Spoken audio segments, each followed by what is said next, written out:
नमस्कार, न्यूज 21 देख रहे हैं आप और मैं हूं आपके साथ अखिल। राजस्थान सरकार ने पशुधन सुरक्षा को प्राथमिकता देते हुए लंपी स्किन डिजीज से बचाव हेतु राज्यव्यापी विशेष टीकाकरण अभियान की शुरुआत की है। 2025-26 में 1.11 करोड़ गोवंशीय पशुओं के टीकाकरण का लक्ष्य है। पिछले वर्ष 95% पशुओं का सफल टीकाकरण हुआ था, जिससे रोग पर नियंत्रण पाया गया। जिला व ब्लॉक स्तर पर माइक्रो प्लानिंग कर लक्ष्य तय किए गए हैं। साथ ही ग्रामीण क्षेत्रों में जन जागरूकता अभियान चलाकर पशुपालकों को लंपी रोग से बचाव के उपाय भी बताए जा रहे हैं।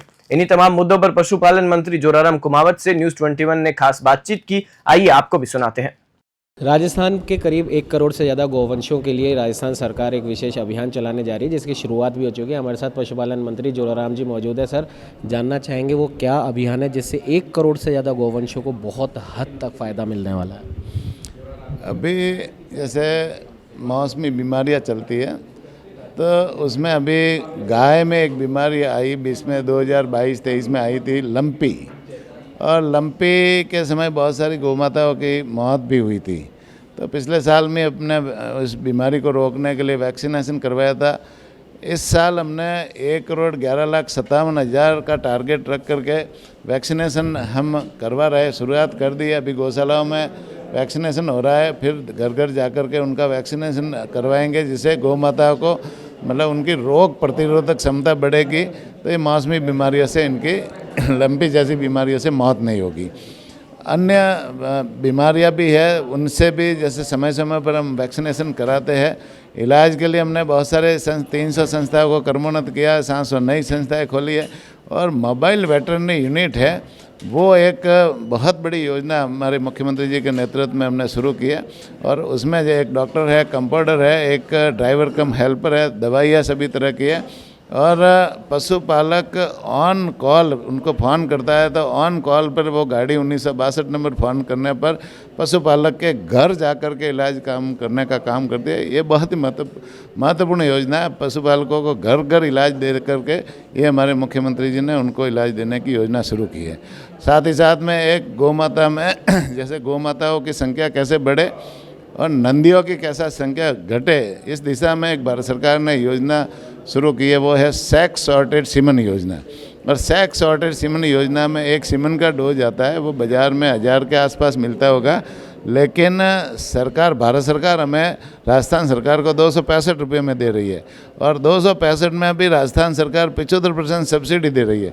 तो किसान और पशुपालक के घर में वो 70 रुपये में देते, हमारा विभाग देता है।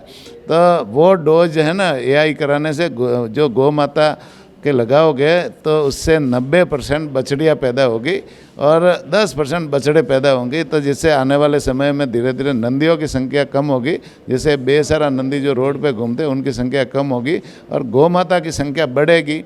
गौ माता की संख्या बढ़ेगी तो उससे तो कई परिवारों का पालन पोषण भी होगा, उनको रोज़गार भी इससे गौ माता से मिलेगा। इस तरह से ये योजना भी हम जैसे अभी कर रहे हैं। अभी गौ माता के लिए जैसे पहले बीमा योजना, तो बीमा योजना भी हमारे मुख्यमंत्री जी ने शुरू की, मुख्यमंत्री मंगला पशु बीमा योजना। उसमें दुधारू गाय, दुधारू भैंस, ऊँट, बकरी, भेड़, इनका बीमा करने की योजना है। तो इसका भी पशुपालकों को सीधा फायदा मिल रहा है। और भी जैसे गौ माता के संबंध बैलों जो नंदियों का उपयोग धीरे धीरे कम हो गया, तो मुख्यमंत्री जी ने एक योजना बजट में घोषणा शुरू की है। वो है कि भाई जो बैलों से खेती करेगा और उनको हम 30,000 रुपये का अनुदान है ना उन किसानों को देंगे।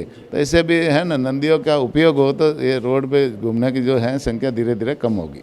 सर, गौवंश का जो भी लोन लेते हैं, जैसे आपने बताया कि उनको इस प्रकार की टैगिंग की गई है कि अब जितने भी अनाधिकृत लोग थे या इस प्रकार की जो गौशाला है संचित थी, उदाहरण के लिए मैं बता दूं, आपने जैसे हिंगोनिया गौशाला पे आपने औचक निरीक्षण किया, वहाँ पे कई प्रकार के अनियमितता पाएंगे जो अब सुधारी जा रही हैं। ऐसे ही सांगानेर में पिंजरपोल गौशाला है, वहाँ पर भी गाय के नाम पर, गौवंश के नाम पर कई प्रकार की व्यावसायिक गतिविधियाँ चलाई जा रही हैं। तो ऐसे जो व्यवसायी हैं जो उपयोग करते हैं गाय का, गौवंश का, लेकिन गौवंश के उत्पाद उसमें कम होते हैं, अदर उत्पाद उसमें ज़्यादा होते हैं, तो ऐसे जो लोग हैं जो गौशालाओं का अनाधिकृत उपयोग कर रहे हैं, उनके लिए कुछ सरकार की तरफ से, आपकी तरफ से क्या? गौशालाओं में कॉमर्शियल कोई उपयोग हो रहा है, तो ये जैसे है ना, गौ वंश के जो है ना, गोबर और गौमूत्र, इनके उत्पाद बहुत सारे बनते हैं और इनके उत्पाद को बनाने के लिए गौशाला कॉमर्शियल उपयोग करती है, तो निश्चित रूप से ये एक सराहनीय काम है और इससे गौशालाओं को की आय में वृद्धि होगी, गौशाला आत्मनिर्भर बनेगी। तो निश्चित रूप से जैसे जो आज भामाशाहों को सहयोग करना पड़ रहा है, सरकारें भी गौशालाओं में अनुदान देती है, पूरे 12 महीने में 1200 करोड़ का अनुदान गौशालाओं के लिए देते हैं। तो इसमें धीरे धीरे जैसे एक सपोर्ट, जैसे वो आत्मनिर्भर खुद ही गौशाला बनेगी तो धीरे धीरे अनुदान देने की आवश्यकता नहीं रहेगी। तो ये आत्मनिर्भर बनती है तो बढ़िया है। और भी कॉमर्शियल तरीके से यदि वो वहाँ नियमानुसार सरकार के जो नॉर्म्स बने हैं उन नॉर्म्स के अनुसार यदि कोई कॉमर्शियल गतिविधियाँ करती है तो कोई गलत नहीं है, पर नॉर्म्स सरकार के नॉर्म्स के अनुसार करे तो कोई तकलीफ नहीं।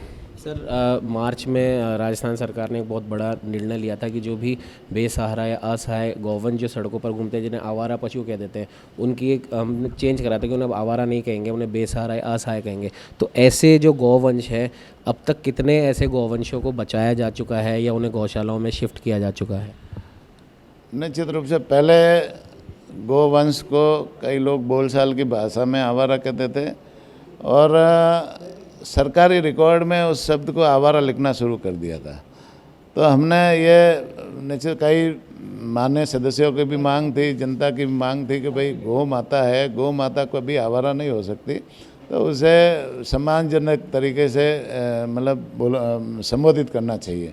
तो हमने इसका सरकार के स्तर पर एक आदेश निकलवाया कि गौ माता को आवारा नहीं बोले और गौ माता को सम्मानजनक तरीके से बेसहारा या निराश्रित बोले। तो निश्चित रूप से गौ माता बेसहारा तो हो सकती है, इनके कोई न कोई मालिक है, कोई न कोई इनके ऊपर अधिकार है, लेकिन आवारा नहीं हो सकती। तो ये जो हमने सम्मानजनक तरीका है ना, उनको नाम देने का काम भी हमने किया है। बाकी जैसे गौशाला के संबंध में जो योजना है वो भी हम चला रहे। हमारी सरकार का है ना पूरा एक ही ध्यान है कि भाई गौ माता हमारी सनातन संस्कृति की प्रतीक है और गाय में 33 कोटि देवता बसते हैं। गाय में जैसे गाय से हमें सब कुछ मिलता है, दूध मिलता है, दही मिलता है, घी मिलती है, छाछ मिलती है, सारी प्रोडक्ट। गोबर है, गोबर किसानों के उपयोग में आता है, गोबर से आजकल बहुत सारे प्रोडक्ट बन रहे हैं, गोमूत्र से भी प्रोडक्ट बन रहे हैं। तो गाय की उपयोगिता हमारे जीवन में हर पल है, इसलिए गाय को गौ माता कहा गया है और गौ माता की हम लोगों को सेवा करनी चाहिए। हर व्यक्ति का ये धर्म है, हर व्यक्ति का ये फर्ज है कि हम गौ माता की सेवा करें। गौ माता की यदि सेवा करोगे तो परिवार में सुख शांति समृद्धि सम्मति आएगी। कई लोगों ने गौ माता की सेवा छोड़ दी, इसलिए उन परिवारों में विघटन शुरू हो गया, उनमें अशांति पैदा हो गई। तो गौ माता की सेवा करने से ही 33 कोटि देवताओं का आशीर्वाद अपने आप मिल जाता है। तो निश्चित रूप से हम गौ माता की सेवा करें, ये मैं सबसे अपील करना चाहूँगा। गौ माता की सेवा हर किसी को करनी चाहिए और उसी से घर के अंदर सुख शांति समृद्धि आती है। और जाहिर सी बात है, जिस प्रकार से राजस्थान सरकार गौवंश के लिए करीब 1 करोड़ गौवंशों की स्थिति कैसे सुधारें, उसके लिए जो विशेष अभियान जो चलाया वाकई का में काबिल तारीफ़ है। उसी अभियान की जानकारी पशुपालन मंत्री जोराराम कुमावत जी ने दी है और उन्होंने कहा है कि आगे भी राज्य सरकार, पशुपालन विभाग गौवंशों के लिए, नंदियों के लिए जो भी उचित कदम जो उठाया जाना चाहिए, अभी तक जो उठाए गए हैं उसके अलावा भी उसको भी ज़रूर उठाएगी। और कोई सुझाव अगर आम जनता देना चाहे इन गौवंशों के लिए, नंदियों के लिए, तो वो भी स्वागत योग्य है। सहयोगी कैमरामैन अजय के साथ उमंग माथुर, न्यूज़ 21।